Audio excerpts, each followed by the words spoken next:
Добрый вечер, среда, 10 апреля. В эфире программа «Новости плюс». В студии Алексей Новак и Мария Кобызева-Браун. Смотрите в этом выпуске.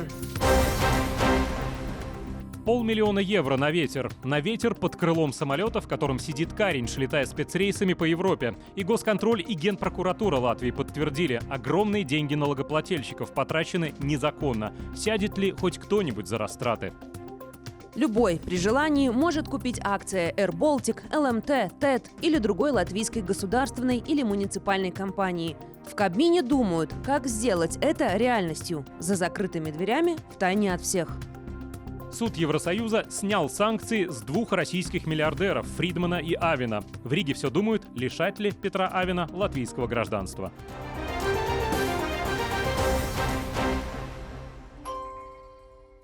Сегодня государственный контроль обнародовал результаты своей ревизии, проведенной совместно с Генеральной прокуратурой. Проверяли ревизоры спецрейсы бывшего премьера Латвии Кришиниса Каринша, из-за которых он лишился поста министра иностранных дел в правительстве Силине, доработав сегодня последний день в МИДе. Главный вывод ревизии – использованы незаконно или просто пущены по ветру больше 500 000 евро. Но кто за это ответит и ответит ли вообще, до сих пор непонятно. На спецрейсы бывшего премьера Каринша из государственной казны Латвии было потрачено 613 000 евро. Об этом латвийские СМИ трубят уже больше месяца. Примерно столько же пришлось ждать результатов ревизии Госконтроля. И вот они, результаты. Информация, полученная в ходе ревизии, свидетельствует о том, что в принятии и реализации решений об использовании специальных рейсов в зарубежных командировках премьер-министра и делегаций фактически участвовали и глава правительства, и находящиеся в его подчинении бюро премьер-министра и государственная канцелярия. Главный вывод ревизии. Из упомянутых 613 000 евро как минимум 545 000 использованы незаконно или неэкономично. А именно, 221 500 евро – это траты с прямым нарушением закона. Более 323 000 евро – неэкономичное использование денег. В командировках за 3 года именно спецрейсами, то есть частным самолетом, Каринш и его делегации летали в 60% случаев. На это потратили всего 1 200 000 евро. Это миф, что специальный рейс необходим, потому что это незапланированная, неожиданная командировка. Позвонил Макрон, пригласил завтра на обед. Нет, так не бывает. Лишь в одном случае спецрейс был заказан за 1 день до командировки. Остальные сроки значительно больше. Максимальное время – заказ за 37 дней до полета.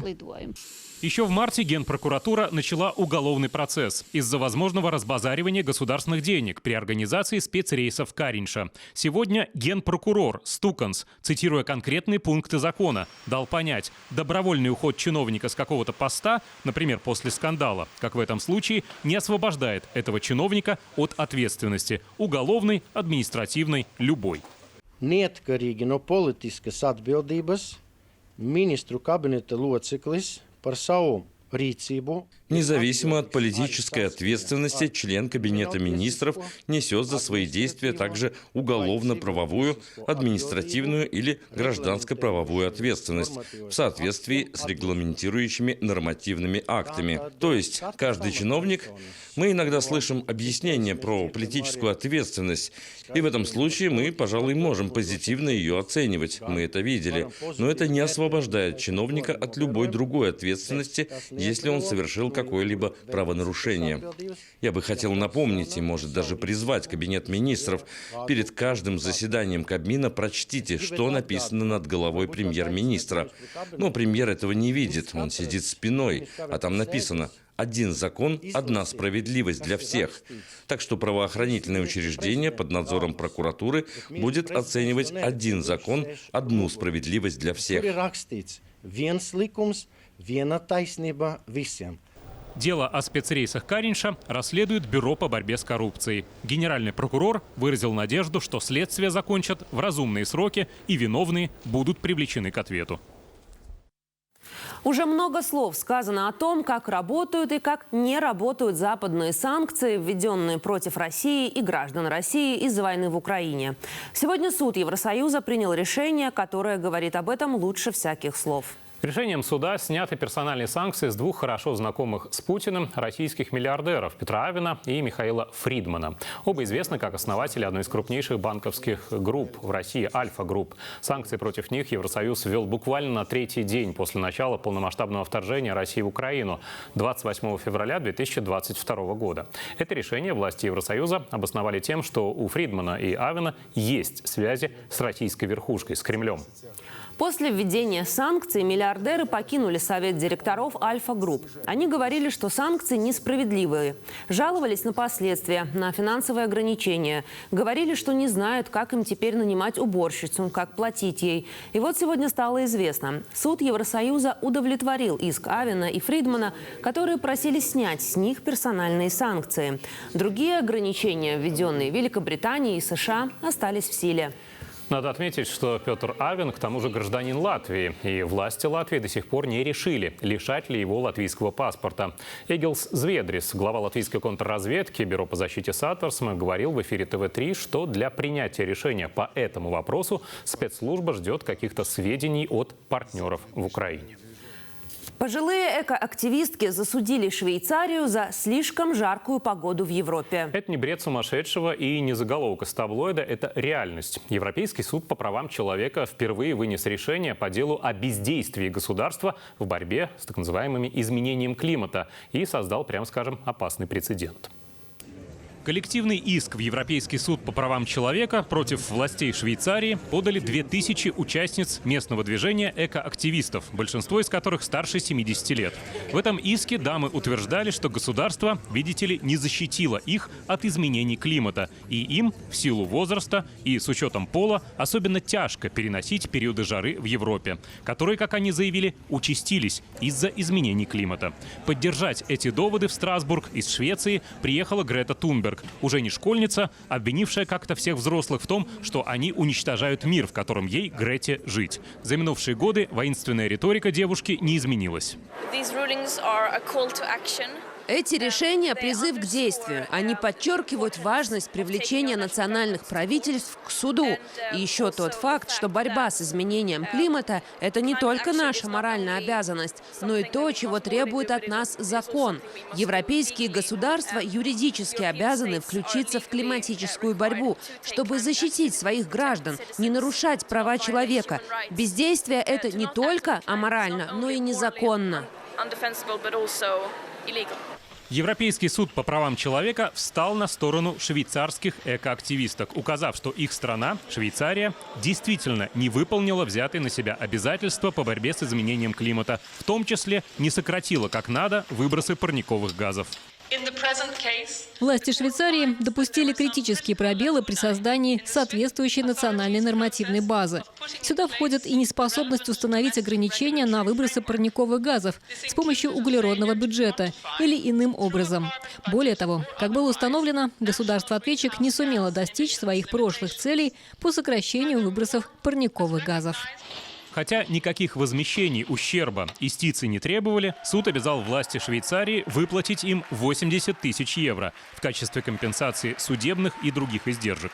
В общем, правительству Швейцарии теперь не позавидуешь. Принимать меры надо. Обжаловать решение Европейского суда по правам человека невозможно. И что важнее, этот приговор создал прецедент, который теперь должны будут учитывать суды всех 46 стран Совета Европы при рассмотрении аналогичных исков. А с учетом упорства экоактивистов и сочувствующих им поборников гипотезы климатических изменений, вызванных человеком, можно не сомневаться, такие иски последуют. Транспортный сектор, в том числе личные автомобили, создают почти треть выбросов парниковых газов в Латвии. Одним из решений по их сокращению могут стать электромобили. Они становятся все более популярными, но все еще составляют ничтожно малую часть от общего латвийского автопарка, примерно 0,5%. Чтобы повысить интерес жителей к покупке этих машин, в ближайшее время планируют расширить господдержку. В В странах Европы с развитой экономикой количество электромобилей в общем автопарке превысило 10%. Лидируют в переходе на такие транспортные средства Норвегия, Германия и Франция. В Латвии число таких машин выросло не столь значительно, но измеряется уже тысячами. Если в 2015-м в стране было зарегистрировано 194 электромобиля, то в январе этого года уже более 6,5 тысяч. Такой прорыв, вероятно, обеспечила программа господдержки, которая действует уже 2 года. Тем не менее, ее не раз подвергали критике, потому что субсидии значительно ниже стоимости машин. Объем финансирования в случае приобретения нового электромобиля установлен в размере 4,5 тысяч евро, поддержанного или гибридного в 2 раза меньше. Любой новый автомобиль – сравнительно дорогой эксклюзивный товар. Но также надо понять, что поддержка не безгранична. Это не может быть субсидия, когда мы в качестве поддержки предлагаем большую часть суммы. Однако в скором времени такую возможность приобретения электро- и гибридных автомобилей планируют предоставить более широкому кругу – многодетным семьям, предприятиям и самоуправлениям. Думаю, будет предложение, будет спрос и наоборот. Сейчас видны определенные изменения, потому что развиваются технологии, соответственно, меняется стоимость. Производители также смогут делать более выгодные предложения. За последние годы ассортимент электромобилей значительно вырос. Производителям нужно добиться, и мы большими шагами движемся к этому, чтобы машина, в которую мы сели, оказалась лучше предыдущих. Тогда вопросов нет. А еще с экономической точки зрения. Да, когда я ее куплю, она дороже, но будет общая выгода, если смотреть в разрезе 5-7 лет. В Латвии на каждых 10 электромобилей приходится 1,5 зарядные станции. Сеть планируют расширять как в регионах, так и в столичных микрорайонах. Рига планирует объявить о поддержке многоквартирных домов для размещения собственной зарядной станции. Но в этом процессе есть много «но». Первое – это получить голоса жителей. Второе – не у всех есть у дома свои парковочные места, или они нелегальные. Считается, что 2035 год может стать переломным, так как в Евросоюзе будет разрешена продажа новых автомобилей только с нулевым выбросом углекислого газа. Но это не будет означать запрет на использование купленных ранее машин с двигателем внутреннего сгорания. Когда уже любой человек сможет стать совладельцем латвийского государственного или муниципального бизнеса, купив акции AirBaltic, LMT, TED или, скажем, Riga Siltums? Ответ на этот вопрос политики ищут годами. Вчера они, похоже, продвинулись еще на один шаг. Но длину этого шага измерить сложновато. Решения министры принимали за закрытыми дверями. Вывод государственных и муниципальных предприятий на биржу обсуждается уже долгие годы. И вот, наконец, сделан реальный шаг в этом направлении. Процесс одобрило правительство, правда, на закрытом заседании, дескать, коммерческая тайна. Но уже сейчас известен список предприятий, у которых есть шансы попасть на биржу. То есть их акционером может стать любой желающий. Это, например, национальная авиакомпания AirBaltic, телекоммуникационные компании TED и LMT, столичные коммунальные Riga Siltums и Riga Students. Есть и список неприкосновенных, неприватизируемых предприятий. Среди них Латвэнерго, Латвijas Valsts Meži, Латвijas Dzelzceļš, Латвijas Pasts и аэропорт Рига. В правительстве заверяют, повторения негативного опыта приватизации 90-х не будет. Государство оставит за собой контрольные пакеты. На биржу уйдет только часть акций. Я в силу возраста не смогла глубоко прочувствовать приватизацию. И, надеюсь, не прочувствую. Это хорошая новость. Мы учимся и смотрим, что происходит в Европе, что происходит у наших соседей. Рынок капитала – это совсем другой процесс по сравнению с тем, как ранее просто при помощи закона можно было выкупить долю, как это было в 90-х. Пока есть ясность только с национальной авиакомпанией. Акции AirBaltic могут быть выведены на биржу в конце этого или в начале следующего года. Вероятно, также торговля акциями LMT и TED. Что касается столичных предприятий Rigas Namu Pārvaldnieks, Riga Students, Rigas Meži и Riga Siltums, то правительство еще консультируется с руководством Рижской думы. Латвийская почта. Государственное предприятие «Латвijas Pasts» после критики министра и недовольства жителей пересмотрело планы о ликвидации почтовых отделений.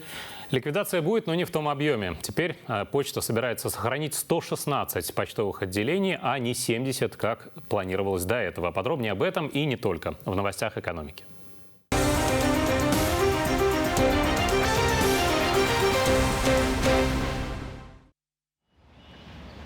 Новую единую систему билетов на общественный транспорт планируется полностью внедрить к первому кварталу следующего года, сообщил временный председатель правления автотранспортной дирекции Артур Сцауне.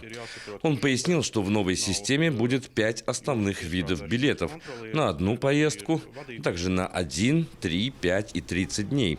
Для тех пассажиров, которые пользуются общественным транспортом достаточно часто, но им не нужен месячный проездной, предусмотрены билеты на 10 и 20 поездок. Единую систему билетов вначале внедрит пассажиру Вилсенс, а затем она будет постепенно внедряться и в автобусных перевозках. Предприятие «Латвия Спастс» представило новый план реформы. Он подразумевает сохранение 116 почтовых отделений по всей стране, сообщает ЛСМ. Предыдущая версия плана предусматривала сохранение только 71 отделения почты. Это вызвало критику в обществе и привело к отставке правления предприятия.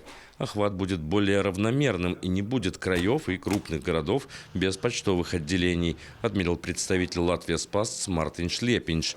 Предприятие предложит сотрудникам, чьи рабочие места будут закрыты, переподготовку или работу в другом месте.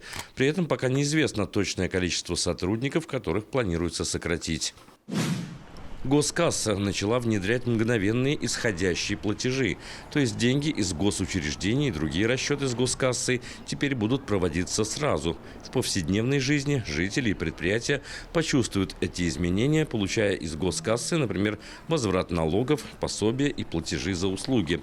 В августе 2017-го Латвия первой в еврозоне начала использовать мгновенные платежи, инновационные современные межбанковские переводы, доступные в любое время суток, включая выходные и праздничные дни. За это короткое время мгновенные платежи стали доступны более чем 90% клиентов латвийских кредитных учреждений и приобрели статус стандартной, а не эксклюзивной услуги.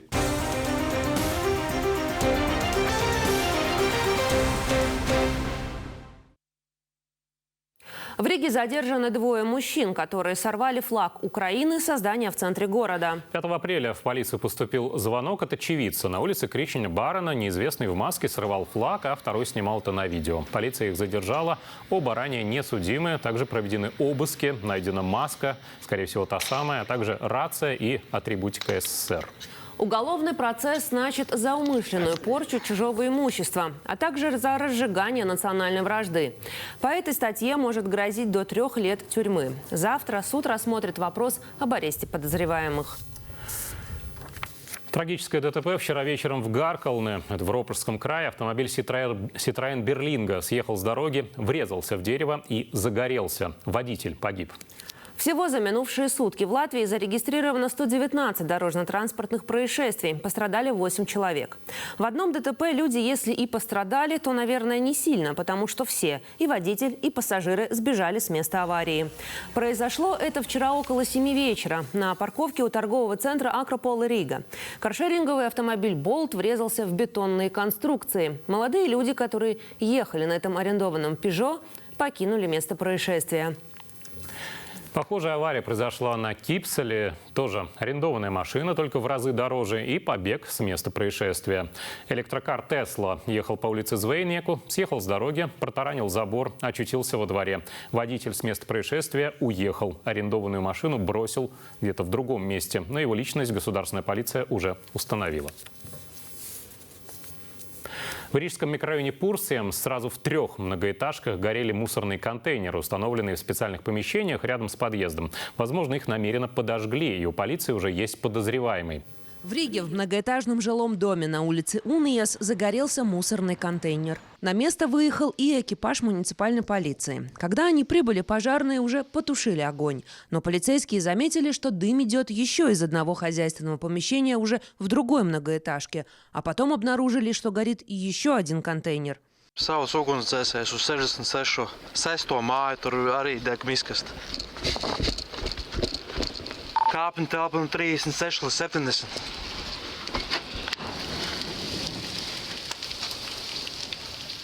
Пожарные приехали и за 10 секунд потушили огонь.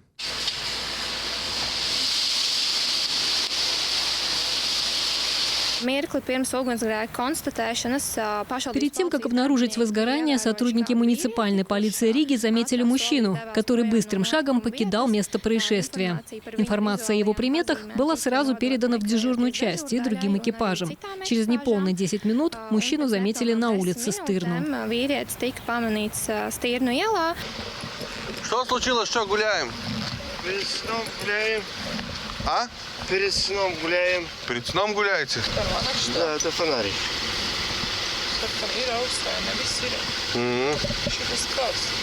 Почему? Зачем у вас?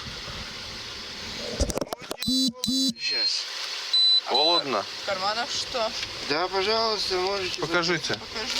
Но ничего подозрительного при нем не нашли. Тем не менее, мужчину решили доставить на место происшествия, где работу переняла госполиция. Будет выяснять, причастен этот человек к поджогам или нет.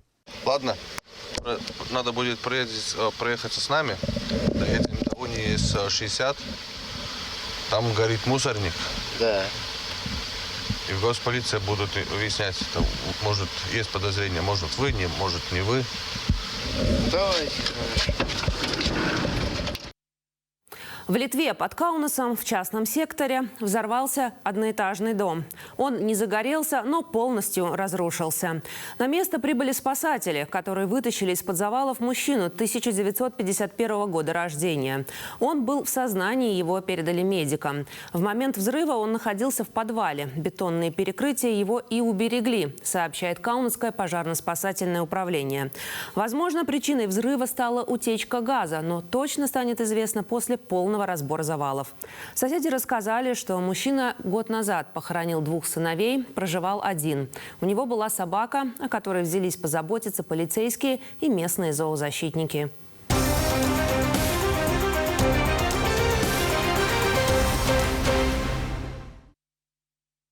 В Латвии подтвержден первый в этом году случай птичьего гриппа. Заболевание выявлено у дикого гуся в Валмерском крае. Птичий грипп также стал причиной того, что Рижский зоопарк продал на аукционе 19 индийских павлинов. Из-за возможного риска заражения птиц приходилось держать в небольшом закрытом вольере. Еще год назад павлины свободно гуляли по дорожкам Рижского зоопарка. Но в связи со стремительным распространением птичьего гриппа среди диких птиц было принято решение поселить их в небольшом вольере, что позволило исключить прямой контакт с воронами, чайками и другими птицами. Существует риск заражения птичьим гриппом. Это касается журавлей, павлинов, пеликанов и всех других птиц в зоопарке, а также птиц на фермах. На огороженной территории содержится 30 индийских павлинов. Однако площадь помещения небольшая, и содержание птиц в стесненных условиях не идет им на пользу. Поэтому руководство зоопарка при поддержке Валстны, Кустамы и Пашуми выставил на аукцион 19 павлинов в возрасте от 2 до 6 лет. Цена каждого 72 евро 60 центов. Покупатели для всех птиц нашлись практически сразу. Сотрудники зоопарка проинформируют, как позаботиться о павлинах. Их можно приравнять к той же курице или гусю. Многие люди в Европе и других частях мира держат павлинов просто как домашнюю птицу. Мы также можем сравнить его с попугаем. Частные лица очень часто выбирают держать таких птиц в своих хозяйствах. Зоопарк выставляет животных на аукцион не впервые. Ранее так были проданы пони, ослы, а также альпаки. В свою очередь, увидеть гуляющих в зоосаде павлинов можно будет, когда построят новый объект – Гималая. Традиционно павлинов можно было видеть круглый год. С началом строительства Гималаев, это новый проект, здесь будет особая новая экспозиция, по которой можно будет прогуляться вместе с павлинами. Кормить павлинов будут в отдельном домике, но посетители смогут увидеть павлинов ближе, как это было раньше на всей территории зоопарка. Строительство новой географической зоны может начаться в следующем году. На этом мы прощаемся с вами до завтра. Увидимся в то же время в 19:30 на ТВ3+. Всего хорошего.